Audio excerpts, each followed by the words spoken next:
30,000 Chinese swarm. Poor man's supermarket. A nation in crisis. Death blow to Chinese small businesses. U.S. kills 800 tax loophole. More than half of Chinese oppose military reunification with Taiwan.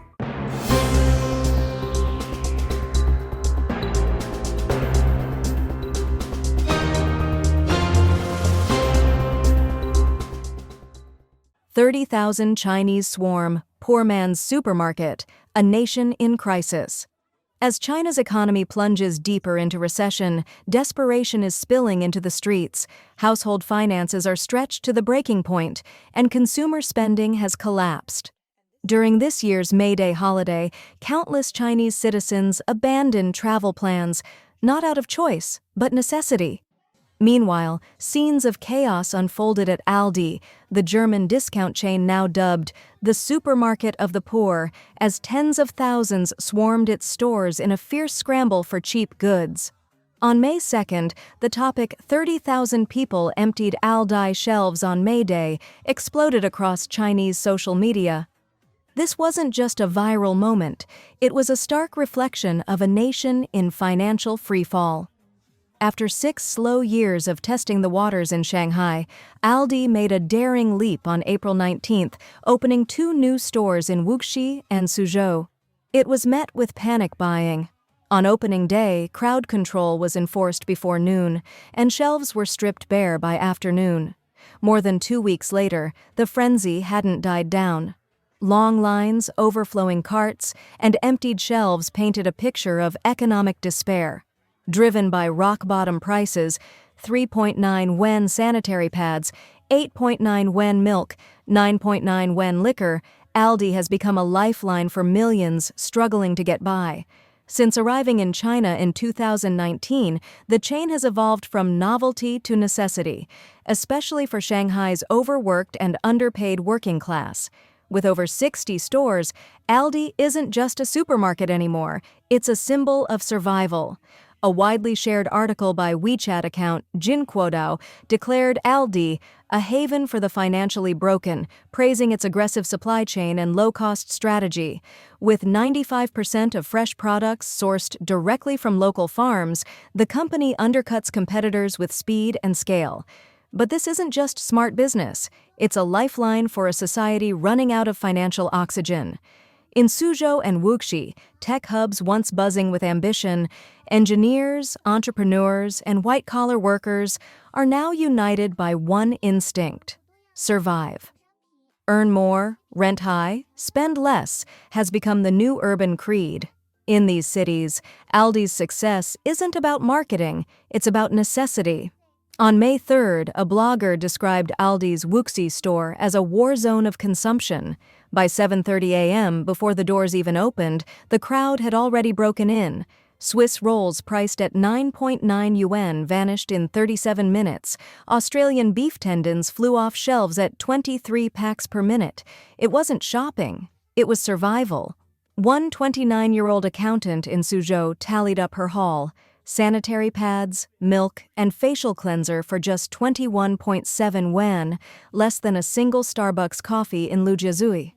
These victories are now milestones for China's struggling middle class.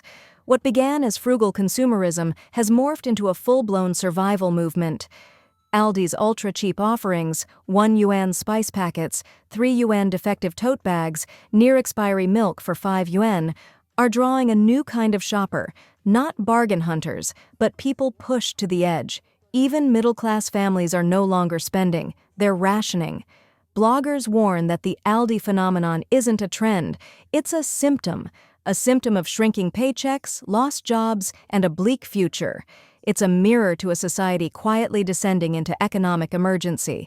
On March 9th, Human Resources Minister Wang Xiaoping admitted that a record 12.22 million college graduates are entering a job market with no room for them.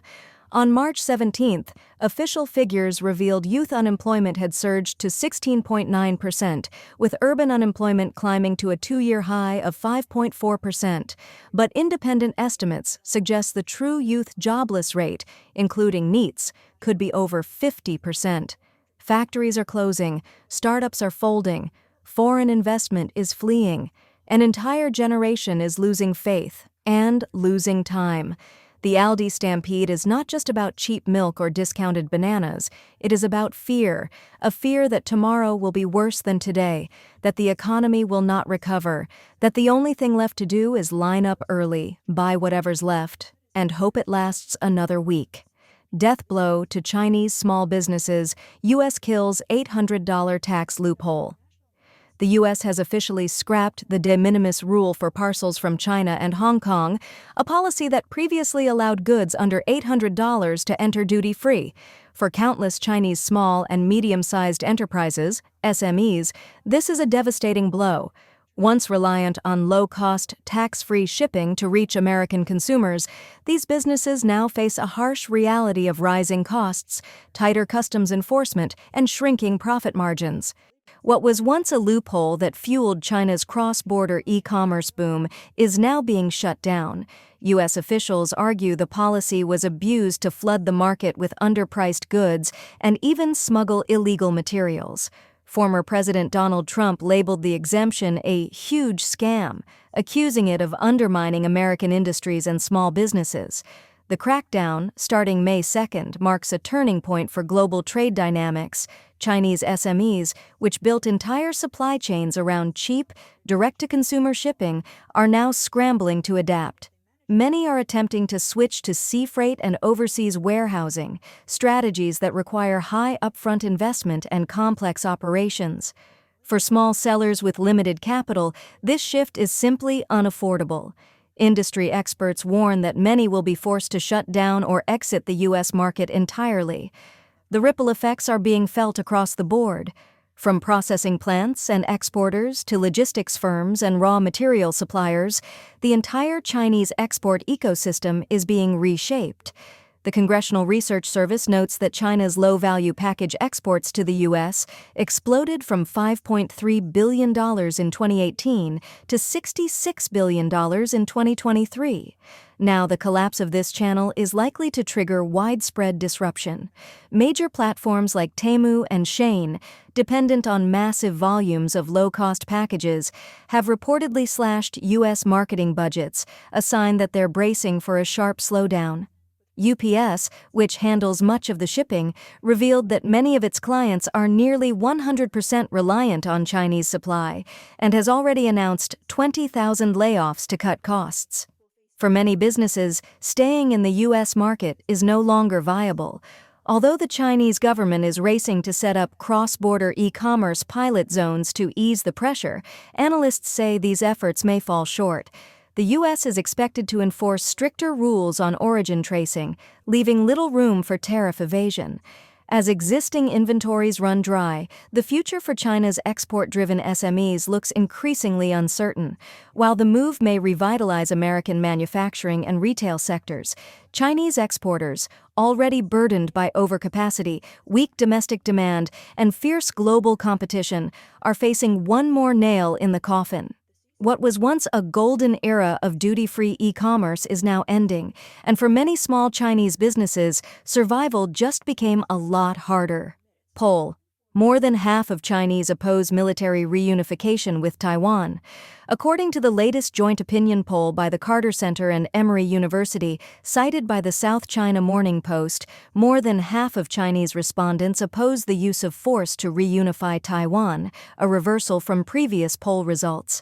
The survey, released on Wednesday, April 30th, found that 55.1% of respondents agreed that Taiwan should not be reunified by force under any circumstances, 24.5% disagreed, and the remaining 20% were neutral. However, when asked how long Beijing should wait before using force to retake Taiwan, 33.5% of respondents chose within 5 years from a list of options: 1 year, 5 years, 10 years, 25 years, or more than 25 years.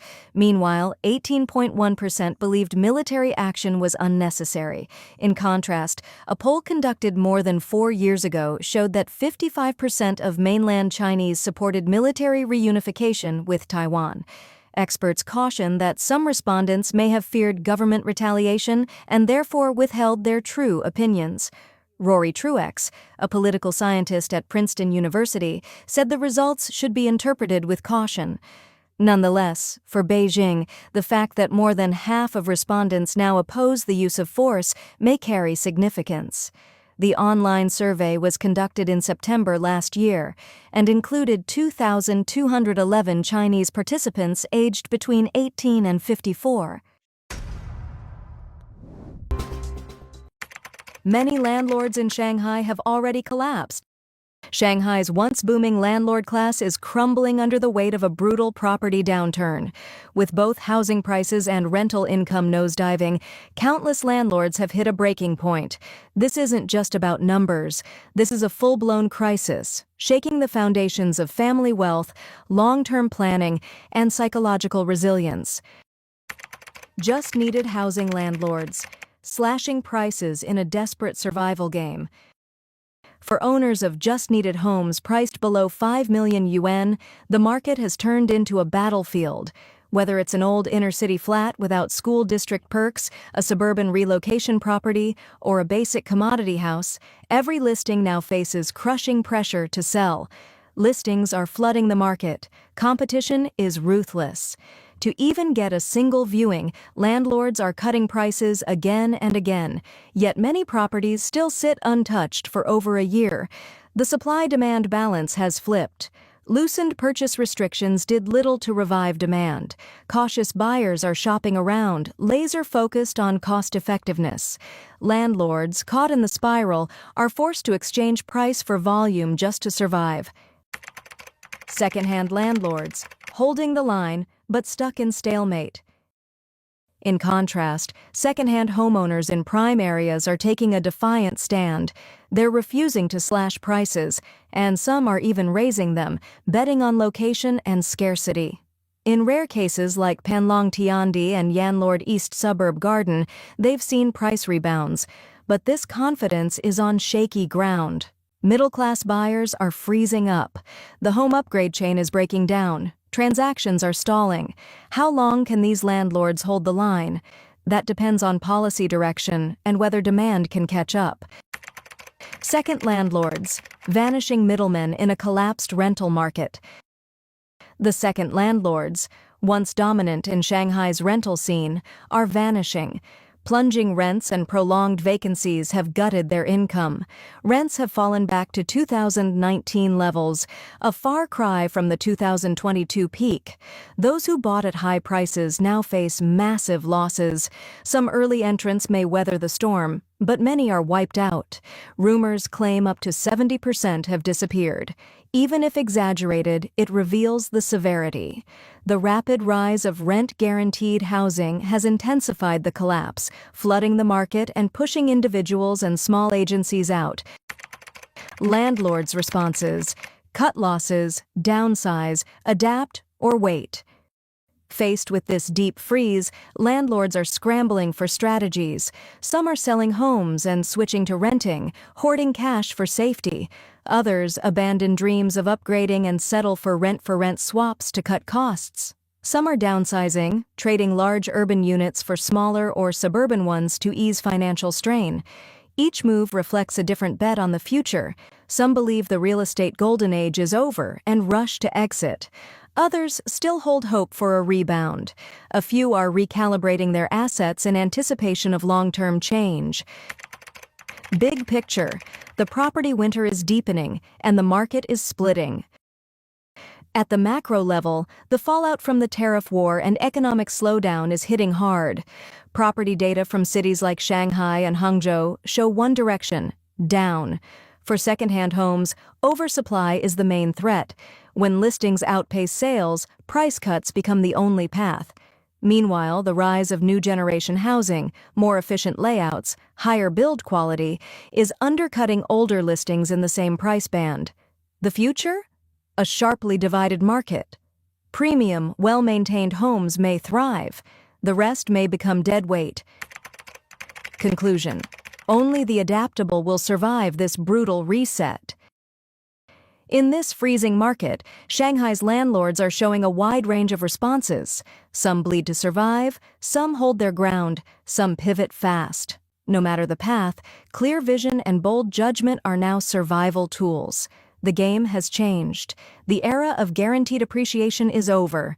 The new market rewards quality, adaptability, and insight. Landlords must stay alert to shifts in policy, buyer sentiment, and demand trends. Only those who evolve will stay standing. The cold winter of real estate isn't just a test, it's a reset. And for those who can endure and adapt, it may mark the start of a new cycle. China's real estate market continues to deteriorate severely following the U.S.'s tariff retaliation. The mainland's real estate bubble is on the brink of bursting. Recently, the news of plummeting housing prices in the Jiangling Times City project in Nanchang, Jiangxi, has attracted market attention. An owner revealed that she spent 1.19 million RMB to buy a house, and the market value was only 400,000 RMB 4 years later. According to Jupai News, Nanchang Jiangling Times City is located in Honggutan Julong Lake New City. When it was launched in September 2012, the price reached 12,000 RMB per square meter. But as of April 2025, the reference average price has fallen to 4,388 renminbi per square meter, and some houses have even been sold at 40% off.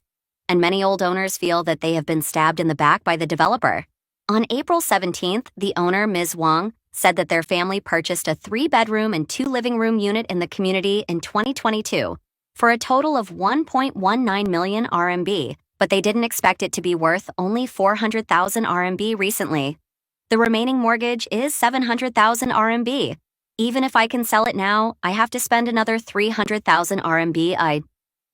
In this regard, a staff member of the sales department of the community said that the property was developed by a state-owned enterprise, and the last 100 houses were sold at a reduced price to clear the market, and the next project will be developed. Currently, they are selling very quickly, and he said, if the old owners are making a fuss, doesn't that prove that the new buyers got a bargain? This incident was trending on April 18th and sparked heated discussions. This house is more than half the price. It must be a huge loss. Another fact is that the remaining houses are basically leftovers from others, each with its own shortcomings. But the price difference is enough to make the old owners bleed. If they don't lower the price, the developer will have no money. The real estate market is in recession now. There is no way.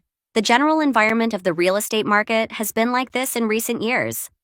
This is normal in the case of a sluggish housing market. New houses are not selling. Who will buy second-hand houses? It can fall further, and you will lose money if you buy it. The more you buy, the greater the total loss. To put it bluntly, the bubble of houses with no appreciation potential in some places has burst. To put it nicely, they are leftovers from others. To put it bluntly, if you don't lower the price, you can't even get the leak roots. The owners in Chongqing are exactly the same, and they have lost more than half of their money. This is everywhere. I also lost hundreds of thousands of RMB. Don't worry about it if you live in it yourself. If you speculate, it will be considered a failed investment. There is nothing to say. The current market is like this. You make money if you buy at the bottom, and you take over if you buy at the high. At this stage, if you are an ordinary person, don't buy a house. Someone else said, what ordinary families fear most is this. After working hard for decades, saving a sum of money, considering buying a better house to live in, increasing the number of assets, and enjoying a better quality of life. As a result, the price of the house was cut in half not long after it was bought, which is equivalent to working for more than 10 years in vain. On April 18th, mainland management consultant Liu Zhangdaji wrote that many old owners could not accept the developer's drastic price cuts. They formed rights protection groups and asked the developer to compensate for the price difference or return the house. But the developer insisted that the price cut was a normal business behavior and had nothing to do with the old owners. The house was the property of the developer, and the price cut was due to market considerations and the need to recover funds. The attitude of the developer made the old owners feel helpless and angry, and they began to seek help from local authorities and relevant departments. As for the reasons for the price reduction storm, Liu Zhangdaji believes that, first of all, the supply and demand of Nanchang's real estate market is unbalanced. In recent years, the phenomenon of oversupply in Nanchang's real estate market has become increasingly serious, especially in some remote sectors and emerging areas. Due to factors such as imperfect supporting facilities and inconvenient transportation, the demand for housing purchases is insufficient. In order to recover funds as soon as possible, developers have to adopt the strategy of price reduction and promotion. In addition, the authorities' regulatory policies on the real estate market have also had an important impact on housing prices. In recent years, the authorities have introduced a series of regulatory policies such as purchase restrictions and loan restrictions. These policies have suppressed the demand for housing purchases to a certain extent, resulting in a decline in the transaction volume of the real estate market. In order to cope with market changes, developers have to adopt a price reduction strategy. At the same time, some developers have also adopted a price reduction and promotion strategy due to tight capital chains or poor management. They hope to quickly recover funds and alleviate financial pressure by selling at a lower price. However, this practice often causes huge losses to old owners, triggering social dissatisfaction and rights protection actions. In Beijing and Shanghai, housing prices have also seen a significant decline. In some areas, property values have dropped by as much as 50% compared to their peak levels. The downturn reflects weak market confidence and sluggish demand. Many homeowners in these cities are now facing steep losses and growing financial pressure. On April 16th, data released by the National Bureau of Statistics of the Communist Party of China showed that the national sales of newly built commercial housing in January-March 2025 decreased by 2.1% year-on-year, of which residential sales fell by 0.4%.